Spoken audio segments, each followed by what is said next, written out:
तच्छयोरावृणीमहे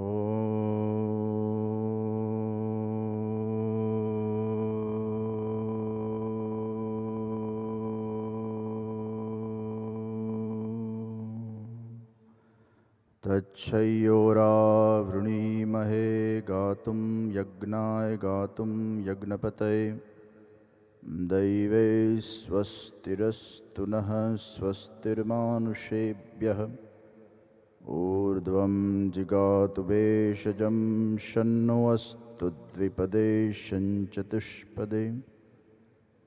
ॐ शान्ति शान्ति शांति।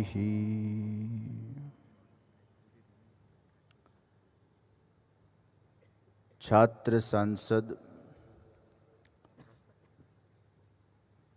एवं Urmi school BRG group के तत्वावधान में आयोजित आज के इस युवा जागृति कार्यक्रम के अंदर उपस्थित मंचस्थ सर्व महानुभाव, यह समग्र आयोजन को आयोजित करने में जिन्होंने जहमत उठाई, ऐसे कुणाल जी शर्मा, बीआरजी ग्रुप के सरगम जी और पूरी छात्र सांसद की टीम। पूर्व में बहुत अच्छी बातें हमने सुनकर शांति का अनुभव किया, कुछ अच्छे जीवन परिवर्तित करने के लिए संकल्प लिए, प्रतिज्ञाएं आप लोग ने ली। आज का जो पूरा कार्यक्रम है, युवाओं के अंदर से नेतृत्व कला को प्रकट करने का ये कार्यक्रम, साथ में ही एक युवान आदर्शवान बने, संस्कारी बने, सुसंस्कृत बने और अपने सत्कर्मों के माध्यम से भारत देश का नाम रोशन करे, उस हेतु से ये कार्यक्रम आयोजित हुआ है। लीडर का जो एल है, that is for the long vision, E is for ethics. Leader should have a long vision, also ethics. A is for administration, D is for decision making capacity, E is for efforts, and R is for risk taking abilities. ये गुण जिसके अंदर विद्यमान है, उसे हम अच्छा leader मानते हैं। If you have a long vision, but if you don't have the focus, if you don't have that attachment towards your vision, if you don't have efforts, and if you don't have that confidence inside your own self and in God, then it is very difficult to achieve that goal in your life. There is a saying, उद्यमः साहसं धैर्यं शक्ति बुद्धि पराक्रमः षडेते यत्र वर्तन्ते तत्र दैवं सहायकृत्। जहां उद्यम है, शक्ति है, बुद्धि है, पराक्रम है, ये हुनर जिसके अंदर दिखाई देता है, ईश्वर स्वयं सहायता करता है। प्रियजनों, आज के युग में सबसे अधिक आवश्यकता प्रत्येक मानवी के अंदर होनी चाहिए, वो कौन सी है? जैसे पूर्व में भी कहा गया, एकाग्रता, focus, concentration. And you develop that focus, concentration with the discipline and consistent practices. This is what God also said in Gita. Chanchalam hi manah krishno pramathi balvatradam tasyaham nigraham manye vayoriva sadushkaram असंशयम महाबाहो मनोदुर्निग्रहम। अर्जुन, सही बात है, मन को, मन का निग्रह करना बहुत कठिन है।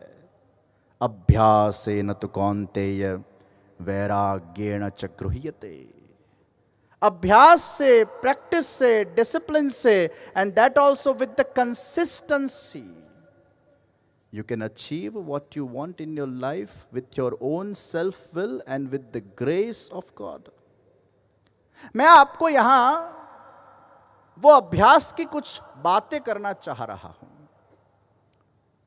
शिवानी जी ने बहुत अच्छे सूत्र दिए कि जिसके माध्यम से व्यक्ति अपने जीवन को दिव्य, शांत, एकाग्रित बना सके। जीवन में हमें पता होता है ये हमें करना चाहिए, वो हमें करना चाहिए, हम कैसे होने चाहिए, क्या हमें नहीं पता? दुर्योधन तो ऐसा कहता था, जानामि धर्मम नच मे प्रवृत्ति ही, जानामि अधर्मम नच मे निवृत्ति ही।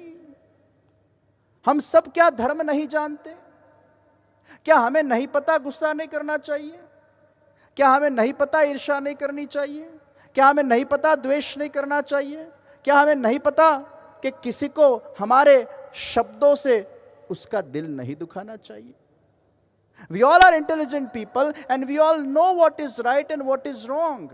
But the thing is, it is very difficult to put the good thoughts into the practice. And to put the good thoughts and good things into the practice, you need to do abhyas consistently with the discipline. So now, how to increase the focus level?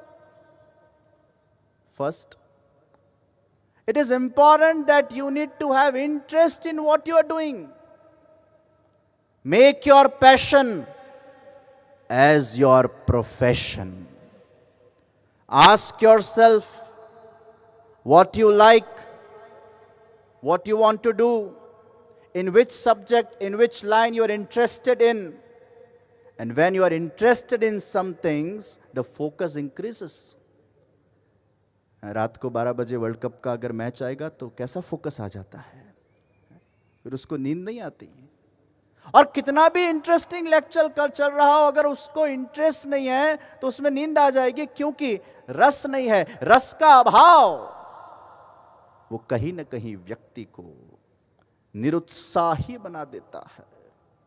So it's very important that whichever line you are choosing in your career, you need to have that interest into it. It's not that मेरे friends अगर medical में जा रहे हैं या मेरी friends अगर राजनीति में जा रहे हैं तो मुझे भी उसमें जाना चाहिए क्योंकि मेरे friends जा रहे हैं. First of all, ask yourself, what are your skills? What is your interest level? What are your strengths? What are your weaknesses?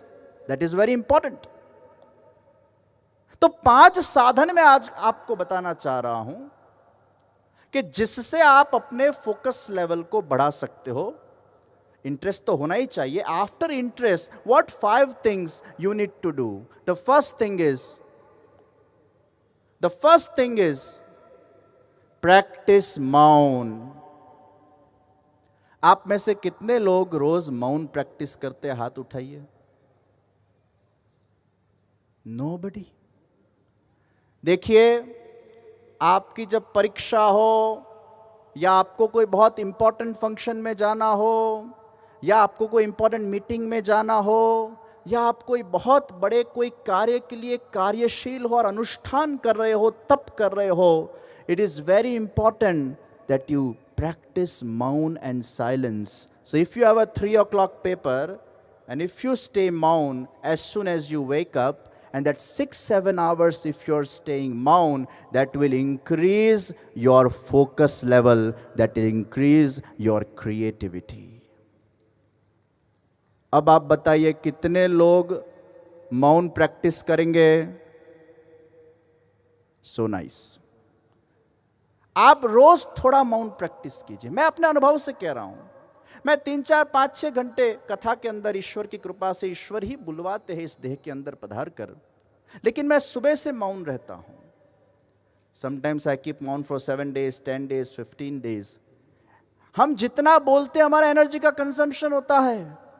ऐसा कहा जाता है कि अगर कोई लेबर 8 घंटे धूप में काम करता है, उसका जितना एनर्जी का कंजम्पशन होता है वो 3 घंटा अगर आप एक साथ बोलते हो उसमें उतनी ही एनर्जी कंज्यूम हो जाती है। So it is very very important to increase the focus, you have to keep माउन फर्स्ट।